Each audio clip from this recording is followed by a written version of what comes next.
my wife's contract where she used to work came to an end. And after it came to an end, I remember we had to move from where we are staying to a more, a place that is equivalent to where we are staying, but it is much bearable because now we are supposed to live on one salary. And I remember my wife issuing a notice where we were staying so that we'll move out at the end of the month. And something interesting. We tried to search for a house. We searched for a house. We went through everywhere. We tried everything. We prayed, we fasted, we did everything. But we were not getting a house. And she had issued a notice at the beginning of the month. But something I used to do, I always go to the place of prayer at a certain time. And that is the place that I have set as an altar. And I remember one day, my wife had issued a notice around the 2nd of the month. And when it came to around the 20th of the month, we still do not have a house. And I remember I went to the place of prayer, which is an altar, a set time, breaking the patterns of the enemy. And I remember when I went, I heard God so clearly, and he told me, the next time you are searching for a house, you are going to find one. 20th, 21st, 22nd, 23rd, we never searched for a house. Now there was a day on a Saturday. I remember I was supposed to have a meeting with people, so I was waiting for the people to come. And I just took my phone and randomly called someone. And when I called that man just told me, by the way, are you looking for a house?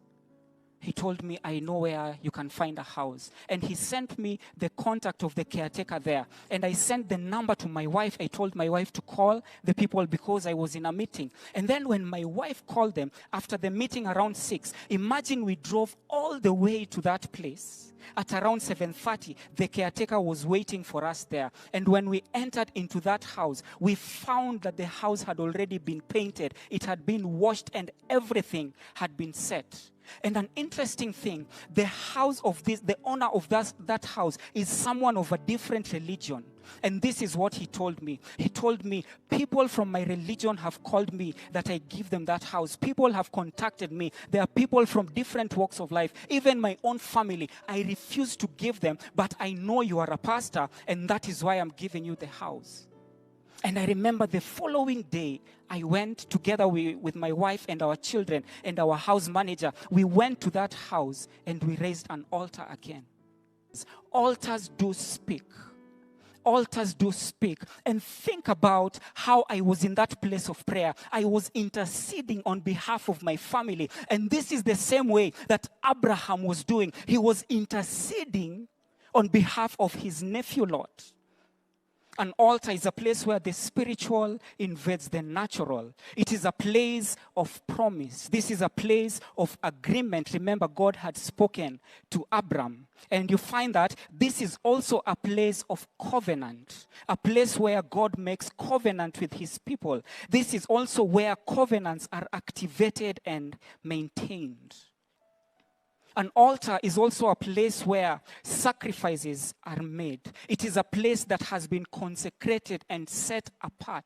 And in an altar, you find that sacrifices were made. In an altar, you find sacrifices were made. Perhaps that's why Abraham did not have an issue in sacrificing Isaac, because he understood in an altar is where, in as much as a sacrifice is made, God is permeating and God is speaking and God is ministering. And since Jesus died on the cross was a form of altar. And when Jesus died on the cross, now we do not have to kill animals, but now we have to live in a manner that Romans chapter 12 says, we have to present our bodies as living sacrifices. So whenever we go to the place of prayer or that place that you've set apart, we are going there dead to sin, but we are alive in Christ. That's why it means for us to be a living sacrifice. We have to be alive in Christ, but dead to our sin. And then we are in the place where the spiritual invades the natural. An altar is a place. There has to be a set time.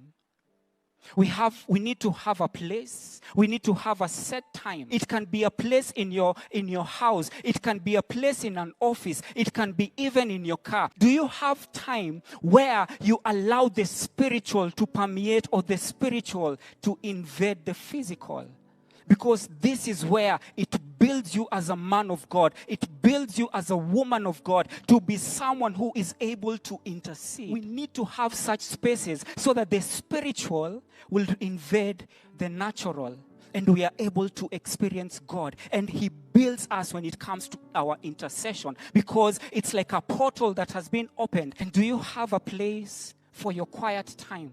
Do you have a place that you have erected as an altar? Do you have a place where you allow God to permeate, where you allow God to minister or to speak? As you have an altar, you have a time that you go to spend there. As you have an altar to keep on praying, do you know that it brings up a pattern and it builds your faith and it makes you to be a man or a woman of intercession? And then you find that the altar that you have erected, it is able to break the patterns that the enemy may have over your family, the enemy may have erected for the generations. You find that people are miscarrying. You find that people are dying prematurely. You find that people are not getting married. You find that people are being laid out of jobs. You find that people are not getting jobs. You find because we do not have altars.